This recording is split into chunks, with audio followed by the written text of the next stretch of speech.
Assalamualaikum warahmatullahi wabarakatuh. Hai teman-teman, kembali lagi dengan saya Sylvia Nurislamnya dengan NIM 1911 ayat 1039 dari kelas D3B Analis Kesehatan dan dari Sekolah Tinggi Analis Bakti Asih. Pembuatan video ini bertujuan untuk memenuhi tugas dari mata kuliah Statistik Analitik Praktek di semester 4. Nah, di sini kita akan membahas mengenai bagaimana teknik membuang data menggunakan metode Cochrane dengan Excel. Nah, sebelum itu kita akan mengetahui dulu nih, apa itu metode Cochrane. Nah, metode Cochrane yaitu metode yang digunakan untuk membandingkan kepresisian dari suatu data yang dihasilkan oleh analis. Nah, selanjutnya kita akan mengetahui rumus yang ada di metode Cochrane itu, yaitu C sama dengan nilai varians terbesar dari kelompok data tersebut dibagi dengan jumlah seluruh varians dari semua kelompok data. Nah, teman-teman, setelah kita udah tahu nih apa itu metode Cochrane dan rumus yang ada di metode Cochrane, nah kita langsung aja ke bagaimana teknik membuang data menggunakan metode Cochrane dengan Excel.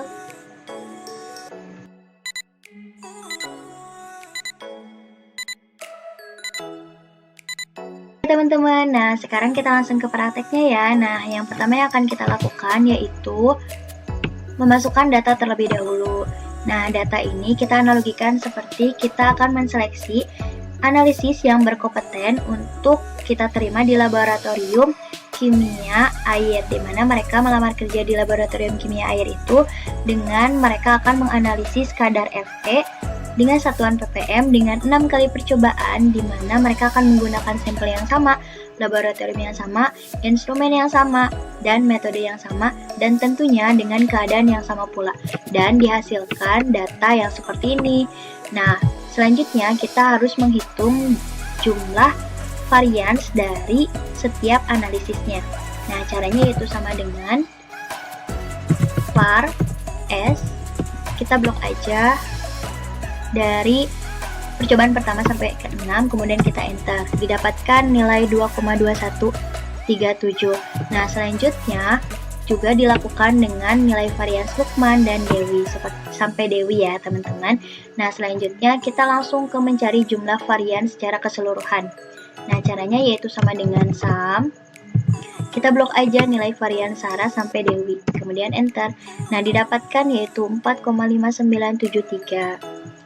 Nah, di sini juga kita sudah memasukkan nilai Cochrane tabel yaitu 0,3974. Nah, karena sesuai dengan jumlah data yang kita gunakan, maka Cochrane tabelnya yaitu 0,3974.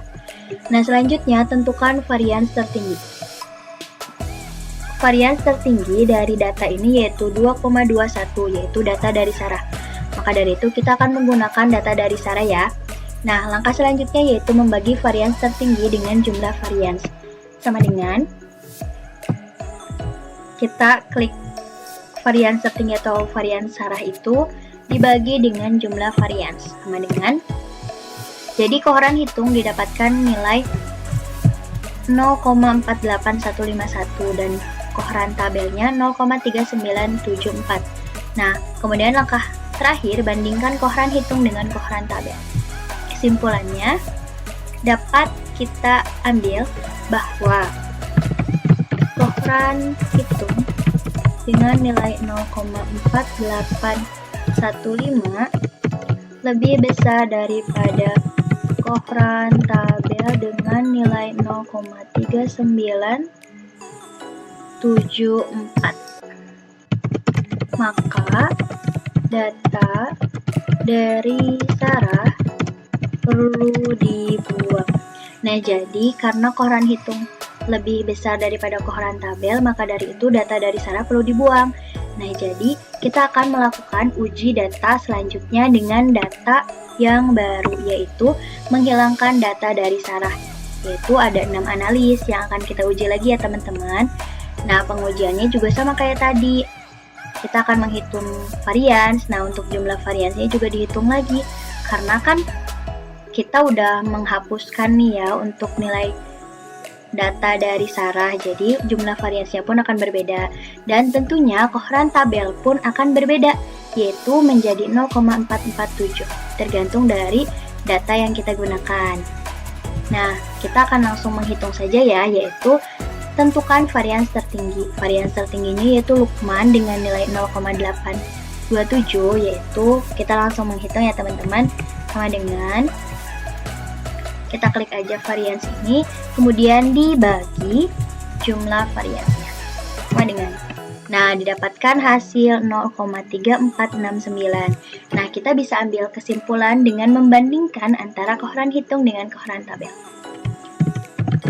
Disimpulkan bahwa koheran hitung dengan nilai 0,3469 lebih kecil daripada koheran tabel dengan nilai 0,4447. Maka data Lukman tidak perlu dibuang. Nah, jadi kesimpulan dari data ini yaitu koheran hitung lebih kecil daripada koheran tabel. Maka data Lukman tidak perlu untuk dibuang. Nah, berhubung koheran hitung lebih kecil daripada koheran tabel, maka kita tidak perlu lagi untuk menguji data selanjutnya. Karena pada dasarnya, baik itu pada metode Dickson, metode graph, ataupun metode koheran ini, ketika data hitung lebih kecil daripada data tabel atau data kritis, maka kita tidak perlu untuk uji ulang data selanjutnya. Tapi kalau misalkan nih data hitung lebih besar daripada data tabel, maka kita perlu untuk menguji ulang data tersebut sampai data tersebut lebih kecil daripada data tabelnya. Seperti itu ya teman-teman, inti dari seluruh teknik membuang data baik itu metode Dickson, metode graph, ataupun metode koheran. Nah, baik, terima kasih atas perhatiannya. Terima kasih juga teman-teman untuk teman-teman semuanya yang sudah menonton. Semoga bermanfaat dan mohon maaf apabila ada kekurangan ataupun salah-salah kata. Wabillahi taufiq wal hidayah. Wassalamualaikum warahmatullahi wabarakatuh. Terima kasih teman-teman.